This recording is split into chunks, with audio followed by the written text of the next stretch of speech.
Hello students, आज हम अपना टॉपिक स्टार्ट करते हैं। इससे पहले हमने अपने जो टॉपिक है मार्केट स्ट्रक्चर को पॉज देके हमने अपने और बहुत सारे टॉपिक्स कंप्लीट करे हैं, like price discrimination, international dumping, pricing policies हमारा कंटिन्यूड है इन अदर क्लासेस। लेकिन अभी हम जो अपना मार्केट स्ट्रक्चर है उसको कंटिन्यूड करते हैं। आज का हमारा टॉपिक है वो है ओलिगोपोली।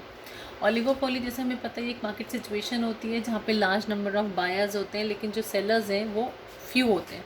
मतलब ये नहीं पता कि कितने सेलर्स हैं, नंबर नहीं पता, लेकिन बहुत कम होते हैं इन कंपेयर टू बायर्स। मतलब बायर्स बहुत ज़्यादा हैं और सेलर्स कम हैं, फ्यू हैं। इसका कोई ये नहीं है कि कितने हैं, क्या है। तो इसको अगर हम डिफ़ाइन करेंगे तो it is a market situation. It is a market situation in which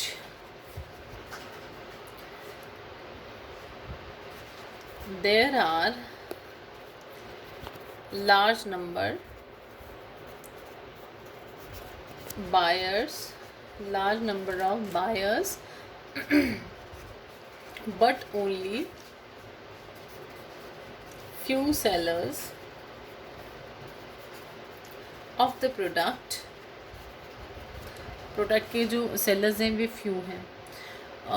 अब इसमें जैसे आप एग्ज़ाम्पल ले सकते हो तो कार का ले सकते हो, मोबाइल कंपनीज़ का, जैसे मोबाइल का ले सकते हो, जो आप हॉटेस्ट एग्जांपल ले सकते हो मोबाइल कंपनीज़ का ले सकते हो, जिसके यूज़र्स तो बहुत हैं। मतलब आप देखें तो करोड़ों हैं, लेकिन कंपनीज़ कितनी होंगी?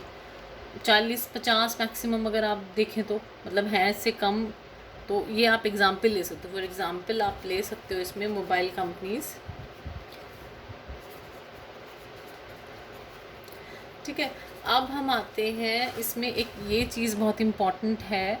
अगर आप ओलिगोपोली में देखो तो इसमें दोनों फीचर्स ऐड होते हैं। मतलब in oligopoly all firms produce differentiated मतलब एक अलग अलग, समहाउ किसी भी तरीके से जो प्रोडक्ट्स हैं वो डिफरेंट भी हैं, एंड होमोजीनियस, ठीक है। होमोजीनियस एंड डिफरेंशिएटेड दोनों चीज़ें आ गई। अब देखो अगर हम दोनों चीज़ ऐड कर रहे हैं, मतलब in oligopoly all firms produce differentiated and homogeneous product. तो अगर हम होमोजीनियस प्रोडक्ट की बात कर रहे हैं, होमोजीनियस प्रोडक्ट, तो होमोजीनियस का यहाँ पे क्या मतलब हुआ? They are producing almost same product. मतलब जो प्रोडक्ट है वो सब्सटीट्यूट भी हो सकता है एक दूसरे का, मतलब सेम प्रोडक्ट हम प्रोड्यूस कर रहे हैं। दे आर प्रोड्यूसिंग, जितनी भी फर्म्स हैं प्रोड्यूस कर रही हैं सेम प्रोडक्ट। फॉर एग्जांपल जैसे हम ले सकते हैं एल्युमिनियम, आयरन, स्टील इंडस्ट्रीज़, इनका एग्जांपल लेंगे तो ये सब सेम है। मतलब इसमें किसी तरह का कोई डिफरेंस है ही नहीं, मतलब उनके प्रोडक्ट्स को अगर देखा जाए। अब नेक्स्ट आता है, अब आपने इसमें एग्जांपल ले लिया आयरन, स्टील, ये वाला ये इंडस्ट्रीज़ आप ले सकते हैं। नेक्स्ट आता है डिफरेंशिएटेड या फिर जिसको हम बोलते हैं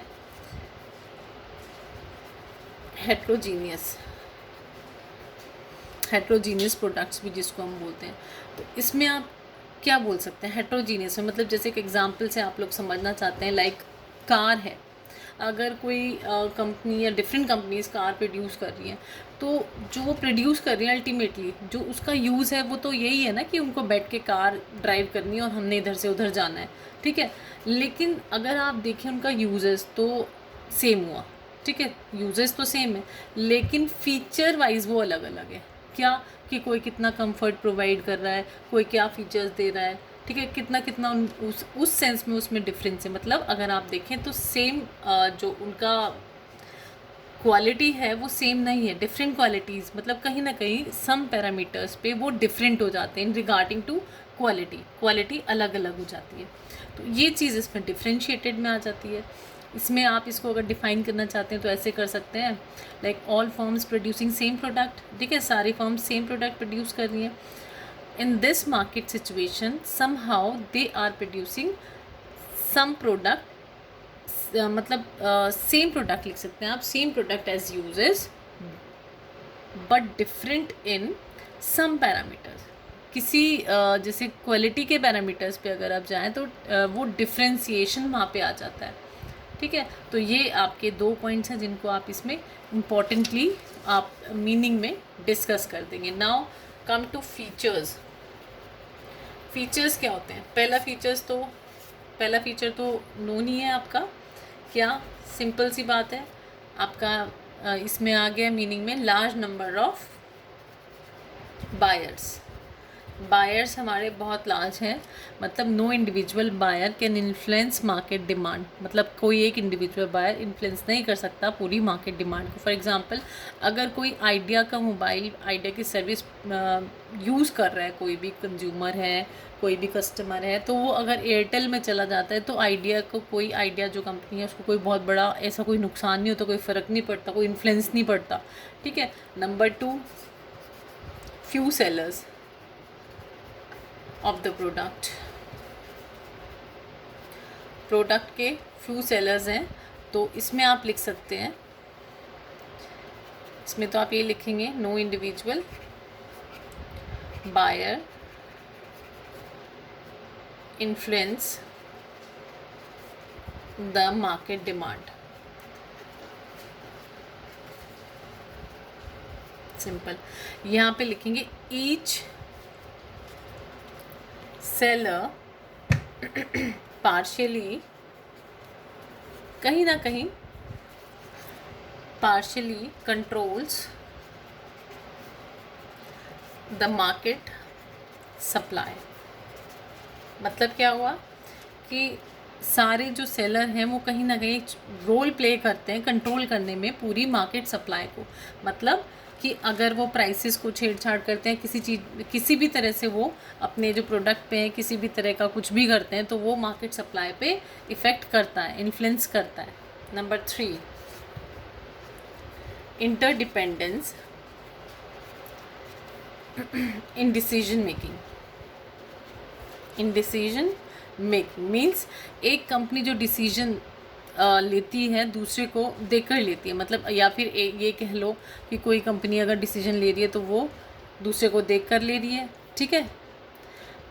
अगर ये जो प्राइसेस हैं, मतलब इसमें आप ऐसे समझ सकते हैं, अगर प्राइसेस कोई कंपनी फॉल कर रही है, मतलब गिरा रही है अपने प्रोडक्ट की, तो वो दूसरी कंपनी को मतलब लेड कर रहा है कि उसको भी अपने प्राइसेस गिराने होंगे to survive in the competition.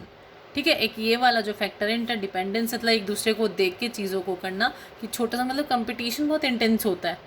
ठीक है। कंपटीशन ओलिगोपोली में बहुत इंटेंस होता है, इस वजह से इंटरडिपेंडेंसी होती है डिसीजन मेकिंग की। Now 4th is lack of uniformity. ये भी आप ऐड करेंगे, लैक ऑफ यूनिफॉर्मिटी। अब यूनिफॉर्मिटी का यहाँ पे क्या मतलब है कि किसी भी तरह की कोई यूनिफॉर्मिटी नहीं है among the size of the firm. Size ऐसा कुछ नहीं कि सब फर्म की सेम ही साइज़ है, कोई फर्म छोटी हो सकती है, कोई बड़ी हो सकती है, कोई बहुत बड़ी हो सकती है, तो किसी भी तरह का साइज़ में किसी भी तरह की यूनिफॉर्मिटी नहीं है। Number 5th, competition. ये तो ऑब्वियस है कि हाईली कंपटीटिव है, इंटेंस कंपटीशन। ठीक है। ये हमारे 5 पॉइंट्स हुए हैं। Now 6th point is group behaviour. हम ऐड कर सकते हैं ग्रुप बिहेवियर।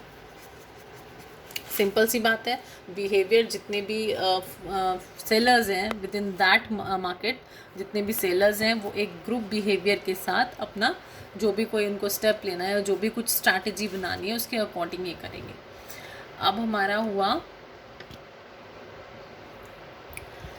अब हमारा नेक्स्ट आता है 7th, high barriers to enter करने में बहुत ज़्यादा मुश्किल है। इस तरह की जो मार्केट सिचुएशन है उसमें एंट्री करना, ये बहुत हाई बैरियर्स इसमें फेस करने पड़ते हैं। सबसे पहले तो यही है कि ह्यूज इन्वेस्टमेंट है, इन्वेस्टमेंट इज़ रिक्वायर्ड। सबसे बड़ी बात तो यही है कि ह्यूज जो इन्वेस्टमेंट है वो रिक्वायर्ड है। दूसरे किसी कंपनी ने अगर किसी तरह का मतलब पैटेंट लिया हुआ है कि मुझे ही प्रोड्यूस करना है इतने साल तक, या कुछ भी किसी तरह का भी मतलब बैरियर है, वो इसमें एग्जिस्ट कर सकता है, मतलब इसमें सामने आ सकता है। तो सबसे बड़ा तो बैरियर आप इसी को मानेंगे, ह्यूज इन्वेस्टमेंट इज़ रिक्वायर्ड, जो हर कोई इसमें सर्वाइव नहीं कर सकता। नंबर 8, एक ये भी बहुत बड़ा इसका अच्छा फीचर है, advertisement. Most of the advertisements हम जो देखते हैं अपने, वो रिलेटेड टू ओलिगोपोली से ही रिलेटेड होते हैं। मतलब अगर हम कहें तो 70-80% तो ओलिगोपोली से ही रिलेट करते हैं। जैसे हम टीवी खोलें तो डिफरेंट डिफरेंट कार के आ रहे हैं, मशीन्स के आ रहे हैं, मोबाइल के ऐड आ रहे हैं, या कुछ किसी भी तरह के, तो वो सब रिलेट करते हैं। या कहीं पे भी हम देख रहे हैं, नॉट नेसेसरीली कि हम कहाँ पे वॉच कर रहे हैं, ये सबसे ज़्यादा एक जो ह्यूज एक इन्वेस्टमेंट चाहिए, ह्यूज एडवर्टाइजमेंट्स हैं जो वो रिक्वायर्ड होते हैं, वो कहाँ होते हैं? ओलिगोपोली मार्केट में। ठीक है, अब इसका 9th आता है इनडिटर्मिनेट डिमांड कर। मतलब हम डिमांड को डिटरमाइन कर ही नहीं सकते कि हमारा डिमांड कर्व कहाँ जाना है। क्यों? क्योंकि अगर एक फर्म रिड्यूस कर रही है अपने प्राइसेस को, तो दूसरा जो एक ग्रुप बिहेवियर है, दूसरा फर्म भी मतलब एकदम से कुछ ही टाइम में या कुछ ही उसमें उसको फॉलो करेगा। लाइक किसी भी तरह का चेंज ले रहा है, प्राइसेस में है, या कह लो कि अगर कोई कार कंपनी अगर एक छोटी इकोनॉमिकल कार बनाती है, तो दूसरी कंपनी वो डिसीजन लेगी कितने कम से कम पीरियड में कि उसको भी उसी के जैसा एक मॉडल लॉन्च करना है। तो ये एक जो छोटे छोटे एग्जांपल्स हैं, ये ओलिगोपोली में जैसे एक कम्पिटिटिव जो इसको एस्पेक्ट देते हैं, वो यहाँ से। अब जैसे इनडिटर्मिनेट डिमांड कर्व है, तो आप इसको डिटरमाइन कर ही नहीं सकते कि डिमांड कर्व हमारा कहाँ होगा ओलिगोपोली में। लाइक अगर हम सिंपल डिमांड कर्व अगर हम देखें तो ये होगा, अगर ये हमारे प्राइस हैं तो ये हमारी डिमांड है, this is price, this is demand. अगर हम अपना प्राइस कम कर देते हैं, लाइक प्राइस हमारा यहाँ है तो हमारी डिमांड यहाँ जानी चाहिए, ठीक है। लेकिन अगर हम अपना प्राइस कम कर सकते हैं अंडर ओलिगोपोली, तो क्या होगा? दूसरी फर्म्स भी अपना प्राइसेस कम कर देंगी। तो ये नॉट नेसेसरीली कि हमारी क्वांटिटी यहाँ पे जाए, ये ज़रूरी नहीं है। हमारी क्वांटिटी कहीं भी जा सकती है, यहीं पे रहे, प्राइस करने पे दूसरा जो फर्म है वो भी प्राइसेस कम करे। तो हम इस चीज़ को डिटरमाइन कर ही नहीं सकते, क्या पता हमारा यहाँ पे जाए क्वान्टिटी, यहाँ पे जाए, हमें पता ही नहीं। तो it can not be determine. तो ये एक इम्पॉर्टेंट फीचर है हमारी ओलिगोपोली का। अब नेक्स्ट इस वीडियो को, या इस जो हम ओलिगोपोली कर रहे हैं, इसको कंटिन्यू रखेंगे in a next video. Thank you.